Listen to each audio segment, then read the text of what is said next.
വെളുക്കാൻ തേച്ചത് പാണ്ടായി എന്ന് പറഞ്ഞ പോലെയായി. എന്തു പറ്റി തങ്കച്ചൻ ചേട്ടാ?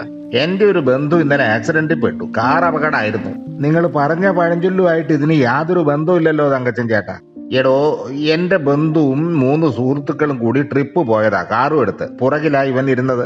അടിച്ചു പൊളിച്ചുള്ള യാത്രയല്ലേ, നല്ല വേഗത്തിലായിരുന്നു. പെട്ടെന്നൊരു കുഴി കണ്ടപ്പോ ഡ്രൈവർ അമർത്തി അങ്ങ് ചവിട്ടി. പിന്നിലിരുന്ന ഇവനും കൂട്ടുകാരനും കാറിന്റെ മുന്നിലേക്കാ തെറിച്ചു വീണത്. അപ്പോ സീറ്റ് ബെൽറ്റ് ധരിച്ചു കാണില്ല, അതാ കുഴപ്പമായത്. ഇവന് കഴുത്തിന്റെ ഭാഗത്ത് നട്ടലിനാ പരിക്ക് പറ്റിയത്. ഓടിക്കൂടിയ നാട്ടുകാർ കിട്ടിയ വണ്ടിയിൽ തോന്നിയ പോലെ കയറ്റിയിട്ട ആശുപത്രി കൊണ്ടുപോയത്. ഡോക്ടർ പരിശോധിച്ചപ്പോഴല്ലേ പറയുന്നത് ഇയാളെ നേരെ കിടത്തി വേണമായിരുന്നു കൊണ്ടുവരേണ്ടിയിരുന്നതെന്ന്. ഉയരത്തിൽ നിന്ന് വീഴുക, കെട്ടിടം തകരുക, വാഹനാപകടം തുടങ്ങിയവ ഉണ്ടാകുമ്പോൾ ഒരാൾക്ക് നട്ടെല്ലിന് പരിക്കേൽക്കാൻ സാധ്യതയുണ്ട്. പ്രത്യേകിച്ച് കഴുത്തിന്റെ ഭാഗങ്ങളിൽ മാരകമായി മുറിവേൽക്കുകയോ ചെയ്ത ആൾക്ക് നട്ടെല്ല് പൊട്ടിയതിന്റെ വേദന അറിയാനോ പ്രതികരിക്കാനോ കഴിയില്ല. അത്തരം ആളുകളെ ശരീരം ഒട്ടും ഉലയുകയോ വളയുകയോ ചെയ്യാൻ അനുവദിക്കാതെ ഫ്ലാറ്റായി മലർത്തി കിടത്തി വേണം ആശുപത്രിയിൽ എത്തിക്കാൻ.